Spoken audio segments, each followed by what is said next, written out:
ভারতের নাগরিকত্ব সংশোধনী আইনে মুখে হাসি ফুটল 188 জন উদ্বাস্তুর।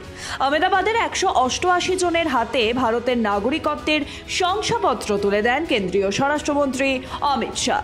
পাকিস্তান, বাংলাদেশ এবং আফগানিস্তানের সংখ্যালঘু সম্প্রদায়ের ওই উদ্বাস্তুরা হলেন ভারতের নাগরিক।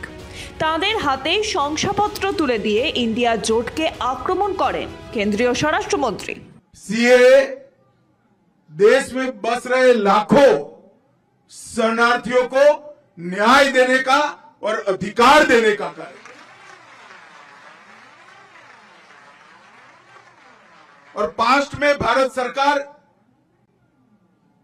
जो कांग्रेस पार्टी और इनके साथियों ने चलाई, इनकी तुष्टीकरण की नीति के कारण सन 47 से लेकर 2014 तक जो लोग देश की शरण में आए उनको अधिकार नहीं मिला, इनको न्याय नहीं मिला। उनकी प्रताड़ना पड़ोसी देशों में तो हुई, क्योंकि वो हिंदू थे, जैन थे, बौद्ध थे, सिख थे, मगर उनकी प्रताड़ना अपने देश में भी हुई, यहां पर भी हुई। लाखों करोड़ों लोग 3-3 पीढ़ियां हो गई, न्याय के लिए तरसते रहे। এদিন নাগরিকত্ব আইনের ব্যাখ্যা করে কেন্দ্রীয় স্বরাষ্ট্রমন্ত্রী আরো বলেন, শুধু নাগরিকত্ব দেওয়াই নয়, উদ্বাস্তুদের ন্যায় এবং অধিকার দেওয়ার আইনও সিএএ।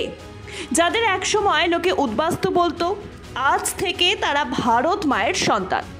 লক্ষ লক্ষ শরণার্থী যারা 3 প্রজন্ম ধরে অন্যায়ের শিকার হয়েছেন, তাদের ন্যায় দিতেই উদ্যোগী হয়েছেন প্রধানমন্ত্রী নরেন্দ্র মোদী। প্রসঙ্গত, বিরোধীদের প্রবল বিরোধিতা সত্ত্বেও চলতি বছর কেন্দ্রীয় সরকার সিএএ আইন কার্যকর করে। এই বিল সংসদে পেশ করার সময় প্রবল বিরোধিতা হয়েছিল, কিন্তু সরকার প্রতিবেশী দেশগুলিতে অত্যাচারিত হয়ে ভারতের শরণ নেওয়া মানুষদের কথা ভেবে এই বিল পাশ করে আইনে পরিণত করে, যার সুফল আজ তারা পাচ্ছেন। বিশেষ করে মতুয়া সম্প্রদায়ের মানুষের দীর্ঘদিনের দাবি ছিল এই আইন। Bureau report, Ritam Bangla.